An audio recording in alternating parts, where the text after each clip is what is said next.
An apartment for my mother, a car for my sister.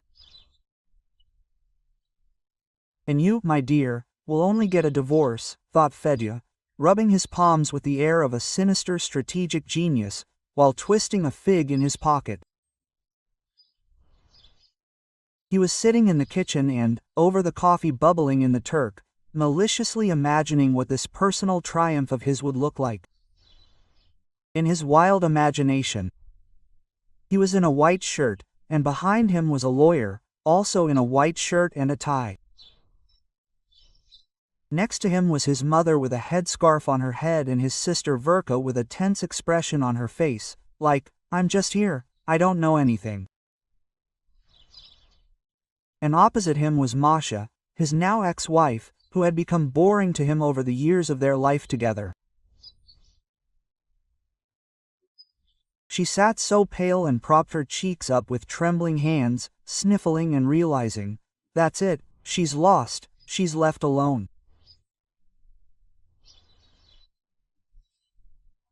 And then, with her tail between her legs, she left on foot with a worn suitcase and a dog named Rex on a leash, which, by the way, was also bought with his money. However, in life, everything went a little differently. And it all started when Fedya had Lilia. Lilia, a saleswoman at a car dealership, tender, passionate, young, with the ambitions of a queen and nails that could dig holes.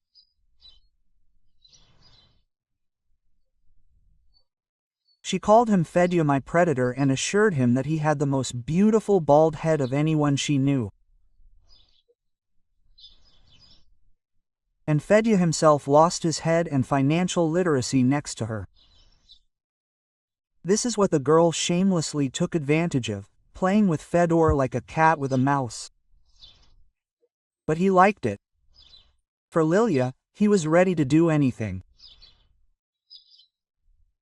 Lilia was like a fresh breeze in the curtains, like a cool rain in the heat, especially compared to Masha, his wife, smart, calm, suspiciously and always knowing everything. And besides, Masha is already 39, and Lilia is only 22. Masha comes home from work, takes a shower and sits down to her papers.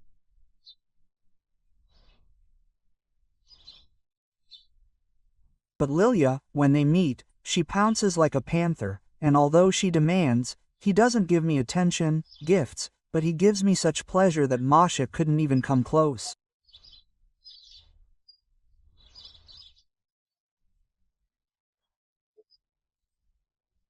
"But I can't live with a man who even argues with the cashier in the store," citing consumer protection laws, he complained to Lilka, paying for her new purchase with his already battered credit card.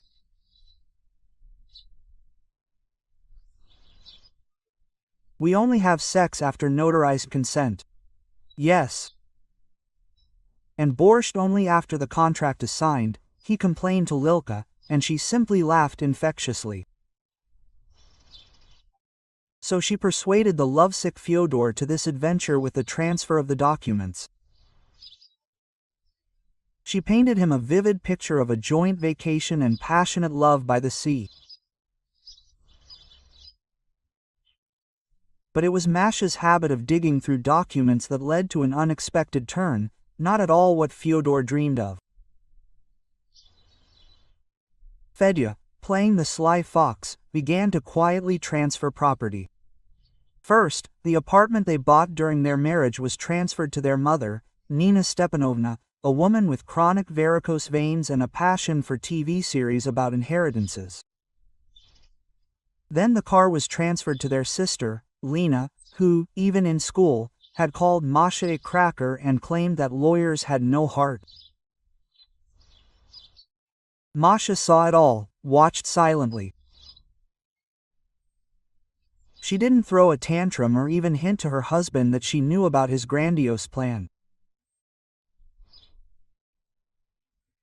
She simply created a new folder on her laptop, titled, Fedya and His Financial Tricks.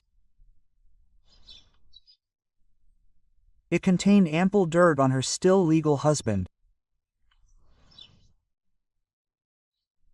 And when Fedya, thinking he'd foreseen everything, solemnly announced, "Mashenka, this is how it works out, we need to separate, we had grown up, yes, in different directions, basically." She just nodded and calmly asked, "Are you going to file the divorce papers or should I do it myself?" "Well, go ahead and do it. You're an expert," he grinned. He thought the situation was completely under his control, but how he later regretted it. While Fedya was running around the shops, buying lily powder and down jackets, Masha went to court. No, not with shouts and complaints, but with ironclad evidence, extracts, notarized copies and receipts. Yes, Masha found several legal subtleties that made it possible to invalidate transactions for the alienation of joint property. And along with the divorce petition, she filed a lawsuit.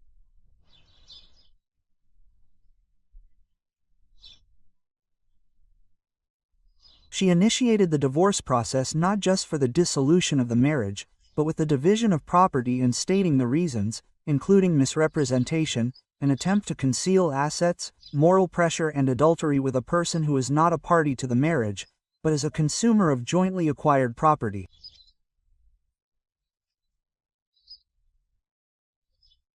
Property. The judge only chuckled when she read this. "Colleague, it seems you've approached the matter creatively," she said. Fedya showed up for the first hearing wearing a pink shirt and white tie, with a confident smirk on his face. "Masha, aren't you ashamed?" "No," Fedya's mother screamed from the courtroom. "I fed you borscht for so many years, and now you're holding a grudge against Fedya's apartment? And by the way, I've worn my feet out in the kitchen of that apartment." "Nina Stepanovna," Masha replied calmly. "You've had varicose veins since 1998, and you've only seen the kitchen once a month, and then only with a bag of dumplings in your hands." Single quote.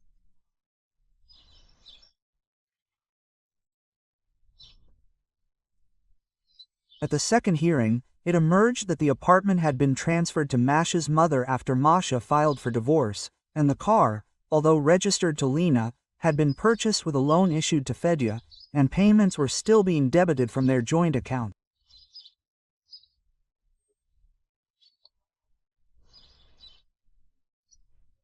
Sister Lena also came with a lawyer, the husband of her friend, whom he accidentally called the judge Auntie during the hearing. Quote, "Well, this is obvious clowning," the judge said, and ruled in Masha's favor. After the trial, Fedya didn't immediately understand what had happened. He sat in the car temporarily until it was taken away, and stared into space. Quote, "How did they cancel all this? I don't believe it," he muttered into the phone. "Lilka, you don't understand, this is some kind of conspiracy. She has connections. She bought the judge, scared the lawyers." Yes, she did. But Lilka, as soon as she heard the word "cancelled," realizing that her lover was left, figuratively speaking, with a naked bottom, suddenly cooled towards him. "Fedya, I was actually planning to fly with you to the Maldives, and not to your mommy's communal apartment. So let's probably postpone our meetings until better times. Good luck to you. And yes, by the way, tell your Masha that she's a shark. I really respect her." A week later, Lilia left Fyodor completely for a sales manager from the neighboring department, Kavatika. Rumor had it he had a black SUV and a grandmother still alive in Greece. Fedya stayed with his mother. "Mom, I did all the paperwork for you," he whined. "So live with me now, son," Nina Stepanovna said, pouring him some borscht.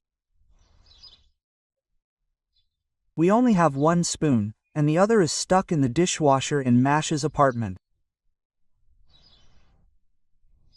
And she, handing him the plate, turned on a TV series about a widow left penniless by her greedy husband. Masha, however, wasn't particularly amused. She wasn't jumping for joy or parading her victory like a bullet. She silently, stone-faced, without looking at Fyodor, signed the divorce papers, putting an end to the story, and only once said to her friend, "You see, I wasn't fighting for the apartment. I just wanted him to understand who he was playing with." Quote. "So what?" her friend asked. "Judging by the way he now persistently likes my stories where I'm with a new client and posting about my best day at work," he understood. Only he realized it very late. One evening, when Masha was staying late at the office, a lawyer colleague, Pashka, 3 years her junior, approached her.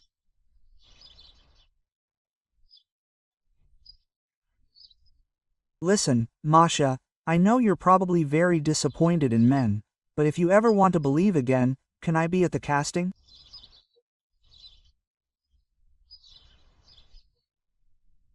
He, as it turned out, had long and unrequitedly loved her, without making any moves because she was married. And she, looking at this Pashka, laughed. Laughed for the first time in a long time.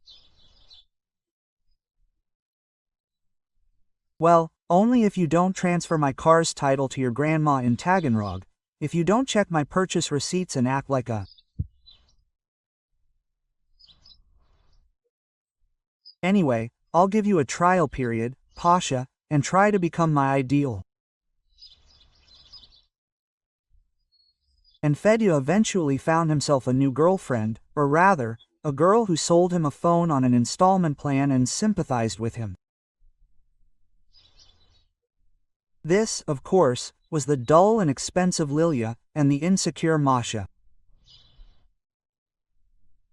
But Tanya made very tasty pancakes and forced Fedya to go with her to the dacha to weed the tomato beds.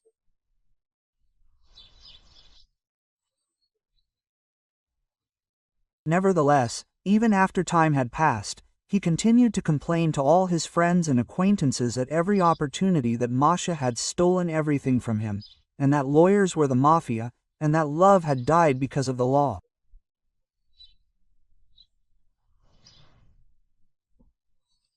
And then, over time, he took out a loan for a new car and began living the life of an ordinary working man with an average income.